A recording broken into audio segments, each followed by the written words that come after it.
నమస్తే, నేను జాకిర్ హుసేన్. వైసీపీ హయాంలో సీనియర్ ఐపీఎస్లు కాస్త పొత్తుగా వ్యవహరించారని చెప్పాలి వీళ్ళిద్దరూ. మళ్ళీ ఇప్పుడు వీళ్ళిద్దరికి నిజంగా ఒకే రోజు బ్యాడ్ న్యూస్ జరిగిందనే చెప్పాలి. ఆ బ్యాడ్ న్యూస్ ఏంటి, ఆ ఇద్దరు ఎవరు తెలుసుకునే ప్రయత్నం చేద్దాం. ప్రస్తుతం మనతోటి పొలిటికల్ అనలిస్ట్ జగదేవ్ గారు ఉన్నారు. వెల్కమ్ చేద్దాం. Hello sir. నమస్తే జకీర్. ఎవరు సార్ అసలు వీళ్ళిద్దరు? మామూలుగా సీనియర్ ఐపీఎస్లు అంటున్నారు, అట్లానే గత ప్రభుత్వంతో చేతులు కలిపి చాలానే చేశారు. అట్లానే ఈ రోజు వీళ్ళిద్దరికి ఒకేసారి బ్యాడ్ న్యూస్ కూడా తగిలిందని చెప్తున్నారు. ఏంటి సార్? ఇద్దరు ఐపీఎస్ అధికారులు మరెవరో కాదు, పివి సునీల్ కుమార్ గారు ఒకరు, తర్వాత చంద్రబాబు నాయుడు గారు అరెస్ట్ విషయంలో కూడా ప్రెస్ మీట్ పెట్టి మాట్లాడారని ఆరోపణలు ఎదుర్కొన్నారు ఎవరైనా సంజయ్. ఓకే, ఆయన ఒకరు. వీళ్ళిద్దరి మీద ప్రభుత్వం ఇవాళ ప్రభుత్వం వీళ్ళిద్దరి మీద కాదు, ఒకరి మీద అయితే సునీల్ కుమార్ గారి మీద సస్పెన్షన్ ముందు 4 నెలలు ఇప్పుడు అన్నారు, మార్చిలో ఏప్రిల్ మే జూన్ జూలై 4 నెలలు అయిపోయింది కాబట్టి మరొక 6 నెలలు ఎంతో మళ్ళీ సస్పెన్షన్ పొడిగించారు. అయితే దీని మీద రకరకాల అభిప్రాయాలు అయితే ఉన్నాయి. వీళ్ళందరూ అత్యుత్సాహం ప్రదర్శించడము, అంటే మాకే నెక్స్ట్ జగన్మోహన్ రెడ్డి గారే 30 ఏళ్ళు ముఖ్యమంత్రిగా ఉంటారని భ్రమపడ్డము, వీటన్నిటి మీద వాళ్ళు ముందుగానే దాన్ని ఒక విధంగా చెప్పాలంటే ఓవర్ యాక్షన్ అని అనొచ్చాము. అట్లాగే చర్యలు తీసుకోవడం, సామాన్యుల్ని అరెస్ట్ చేయడం, ప్రతిదీ కూడా ఎవరిని లెక్క చేయకపోవడం లాంటివి కొన్ని జరిగాయి. ఇంతకుముందు కూడా చెప్పుకున్నాం కదా, ఇప్పుడు శ్రీలక్ష్మి గారి వ్యవహారం ఏదైతే ఉందో, వాళ్ళు అధికారులు కూడా ఐఏఎస్ అనేలాగా పనిచేశారు. ఐఏఎస్ అంటే ఇక అడ్మినిస్ట్రేషన్ అంతా వీళ్ళ చేతిలో ఉంటుంది. ఐఏఎస్ ఐపీఎస్ అధికారులే వాళ్ళు తలుచుకుంటే, రాజకీయ నాయకులు బాబు ప్రజలకు ఏది మంచిదో అది చేయండి, మీరు దూసుకోండి, మీ వెనక నేను ఉంటానంటే కరెక్ట్ అయిన అధికారులు దొరికితే మొత్తం జిల్లా సెటెట్ అయిపోతుంది. కాకపోతే రాజకీయ ఒత్తిడులు వీళ్ళు కూడా సరిగ్గా ఉండరు. వీళ్ళు కూడా ఫస్ట్ చాలా పవర్ఫుల్గా స్ట్రిక్ట్గా వస్తారు, తర్వాత మెల్లమెల్లగా రాజకీయ ఒత్తిడులకో లేదంటే కొన్ని రకాల దెబ్బలు తగిలిన తర్వాత వీళ్ళు కూడా మారిపోతుంటారు. అది వాళ్ళ తప్పు కూడా కాదు, మారాల్సింది అల్టిమేట్గా మళ్ళీ ప్రజలే, అది వేరే. అయితే ఇక్కడ ఈ సునీల్ కుమార్ గారు ఏదైతే గతంలో బిహేవ్ చేసిన దాన్ని బట్టి ఇది అగ్రిగోల్డ్ భూముల వ్యవహారంలో కానీ కొన్ని రకాల ఇష్యూస్ అయితే ఉన్నాయి మీద ఎలిగేషన్స్. అలాంటి సందర్భాల్లో ఈయనకి ప్రభుత్వం ఎక్స్ప్లెనేషన్ అడుగుతుంది, ఇవ్వట్లేదు, చెప్పట్లేదు, మొత్తానికి సస్పెన్షన్ చేసింది. ఇదిలా ఉంటే ఆయన సంజయ్ గారు కూడా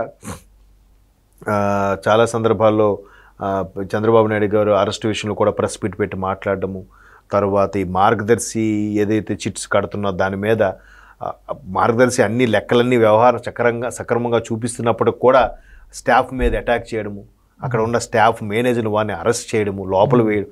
ఇప్పుడు మార్గదర్శి చిట్ ఫండ్కి సంబంధించి ఏదైతే వ్యవహారం ఉందో అది ఒక్క కస్టమర్ అయినా వచ్చి మార్గదర్శి చిట్ ఫండ్ నాకు అన్యాయం చేసింది, నాకు డబ్బులు ఇవ్వలేదు, డబ్బులు తినేశారు అని ఎవడైనా కంప్లైంట్ ఇస్తే మీరు ఆ పని చేయొచ్చు. ఒక్కడ కంప్లైంట్ ఇవ్వలేదే, మీరు ఎందుకు ఆ ఫైల్స్ అని వెరిఫై చేస్తారు? మీకేంటి సంబంధం? మీరు వాళ్ళు ఆర్బీఐ గైడ్లైన్స్ ప్రకారమే అన్ని కంపెనీలు నడిపించుకుంటున్నారు, చిట్స్ వ్యవహారం నడిపిస్తున్నారు, బ్యాంక్ లావాదేవీలు అన్నీ చేసుకుంటున్నారు, మీకేంటి ప్రాబ్లం? అంటే కడుపు మంట. ఇప్పుడు చంద్రబాబు నాయుడు గారికి సపోర్ట్ చేస్తారు కాబట్టే ఆయా ఛానల్ని ఛానల్ సంబంధించిన సంస్థల్ని వీళ్ళు ఏదో ఒకటి చెప్పి ఇబ్బంది పెట్టాలి, అటాక్స్ చేయాలి, ఆ జర్నలిస్టులను కొట్టాలి. చాలా జరిగాయి గత 5 ఏళ్లలో, కొన్ని దారుణాలు జరిగాయి, అది మనకి చెప్పలేం కూడా.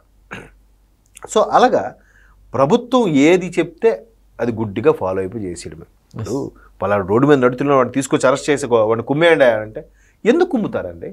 రీజన్ ఏంటి? వాడు ఎవరిని అమ్మాయిని ఏడిపించాడా, ఎవరిని కత్తితో పొడిచాడా, లేదంటే ఎవరి మీద రాడ్డుతో అటాక్ చేశాడా, ఎక్కడ రాబరీ చేశాడా, ఏంటి? వీడు టీడీపీ వాళ్ళకి ఫేవర్గా ఉన్నాడు, టీడీపీ జెండా పట్టుకొని తిరగడం మనం చూశాను, వీడిని లోపలేయండి. అలాగే జరిగాయన్నీ. లోకల్గా ఐపీఎస్ అధికారులు, జిల్లా స్థాయి అధికారులు ఎలాగ ఉంటారు, కింద డిఎస్పీలకు ఇన్స్పెక్టర్లకు చెప్తారు, వాళ్ళు కింద ఎస్ఐ వాళ్ళు ఏం చేస్తారు, వాళ్ళ అధికారులు చెప్పింది తూచా తప్పకుండా పాటించాలి, ఫాలో అవ్వాలిగా, ఫాలో అయిపోయారు చాలామంది. ఇట్లాగే చాలా జరిగాయి కాబట్టి ఈ ఎలిగేషన్స్ అన్నీ కూడా చాలా మీద ఉన్నాయి. ఈ సంజయ్ గారి మీద కూడా పొన్నవోలు గారితో కలిపి ప్రెస్ మీట్ పెట్టడం ఒకటి, తర్వాత ఈ మార్గదర్శి వ్యవహారంలో అత్యుత్సాహం ప్రదర్శించడం ఒకటి, ఆయనకు కూడా రిమాండ్ విధించడానికి అడిగారు. ఈయన వెంటనే హైకోర్టుకి వెళ్ళాడు, హైకోర్టులో తిరస్కరించాను, సుప్రీంకోర్టుకి వెళ్ళాడు, సుప్రీంకోర్టు కూడా అక్షింతలు వేసింది, కుదరలేదు. అంతకుముందు ఎందుకండి ఎవరు డీజీపీగా ఉండేవారు, గౌతమ్ సవాంగ్ ఎవరు ఆయన ఉండేవారు ముందు. ఆయన వ్యవహారం ఉన్నప్పుడు కూడా అంతే. చాలా సందర్భాల్లో అసలు ఎందుకు అమరావతి క్యాపిటల్ కాకుండా మీరు ముందుకు ఎందుకు ఒప్పుకున్నారు, ఇప్పుడు ఎందుకు ఇలా చేస్తున్నారు, పైగా అక్కడ ఉన్న ప్రజావేదిక లాంటివి కూల్చేశారు, చాలా ఇబ్బంది కలుగుతున్నాయి, రైతుల మీద కూడా ఊరికే లాఠీ చార్జీలు అవి చేస్తున్నట్టుగా వాళ్ళు కేసు ఫైల్ చేస్తున్నారు, దీని మీద అసలు పోలీసులు ఎందుకు నిమ్మక నీరెత్తినట్టున్నారు, ప్రభుత్వానికి ఫేవర్గా తొత్తుగానే ఉంటారా, మీరు సొంత నిర్ణయాలు తీసుకోవాలని హైకోర్టు ఎన్నోసార్లు ముట్టుకెళ్ళి పెట్టింది. ఏది అమరావతి హైకోర్టు. అయినా ఆ స్థాయి వ్యక్తికి తిట్టక్కర్లే కొట్టక్కర్లే, ఒక మాట అంటే చాలు కదా, ఫీల్ అవుతారు. కానీ ఏం జరగలే. నిజంగా యాక్చువల్లీ ఇప్పుడు వీళ్ళకి తగిన శాస్తి జరిగిందని చెప్పుకోవచ్చు సార్ మనం. నిజంగా అదే అంటాను, తగిన శాస్తే. కానీ ఎవరైతే ఇబ్బంది పడ్డారో ఆ మానసిక క్షోభ తిరిగి ఇవ్వగలరా? లేదు. వీళ్ళకి పనిష్మెంట్ ఇస్తున్నారు, ఓకే, సస్పెండ్ చేస్తున్నారు, ఒకరికైతే రిమాండ్లోకి తీసుకుంటున్నారు, నిజమే. కానీ మీరు చదువుకునే చదువు ఏంటి, ఏ స్థాయి ఏంటి, ఎందుకు మీ కొద్దిమంది ఇలాగ ఇంపాక్ట్ అవుతున్నారు? ఆ రోజు జగన్మోహన్ రెడ్డి గారి ప్రభుత్వంలో చాలామంది అధికారులు ఉన్న ఐఏఎస్ అధికారులు, మీరే కొద్దిమందే, మీరు సంజయ్ కానీ, సునీల్ కుమార్ కానీ, లేకపోతే శ్రీలక్ష్మి గారు కానీ, ఇలాంటి వాళ్ళు కొద్దిమంది ఎందుకు ఇంపాక్ట్ అయ్యారు? వీళ్ళు వాళ్ళకి నిజంగా ఫేవర్గా పనిచేశారు కాబట్టి. ఇప్పుడు ఏబి వెంకటేశ్వర గారు చంద్రబాబు నాయుడు గారు 14 నుంచి 19 మధ్యలో చీఫ్ సెక్యూరిటీ ఆఫీసర్గా ఉన్నాడని చెప్పి ఆయన మీద కక్ష సాధించి కంటిన్యూస్గా సస్పెన్షన్ పెట్టారు. ఏది ప్రూవ్ అవ్వలేదుగా.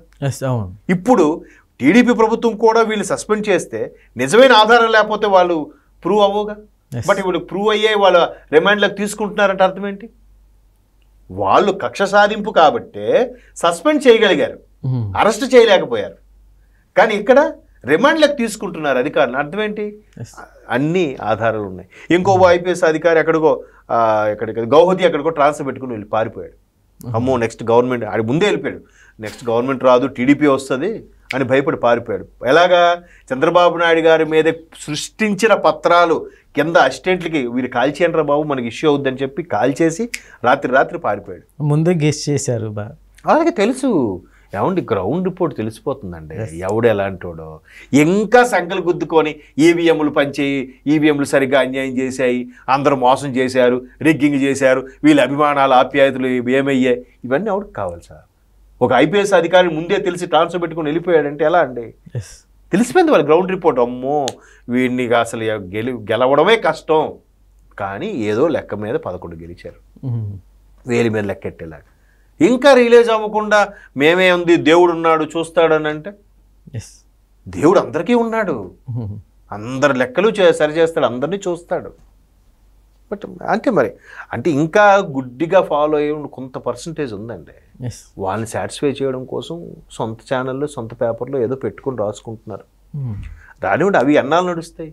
అబద్ధం నిజం నిలకడ మీద తెలియాలి, టైం పడుతుంది. అబద్ధం అదేంటే నిజం చెప్పులేసుకునే రేపు అబద్ధం ఊరు దాటేస్తుందంట. కాబట్టి ఇంకెంతమంది అధికారులు సఫర్ అవుతున్నారు, wait and see. Okay sir, thank you.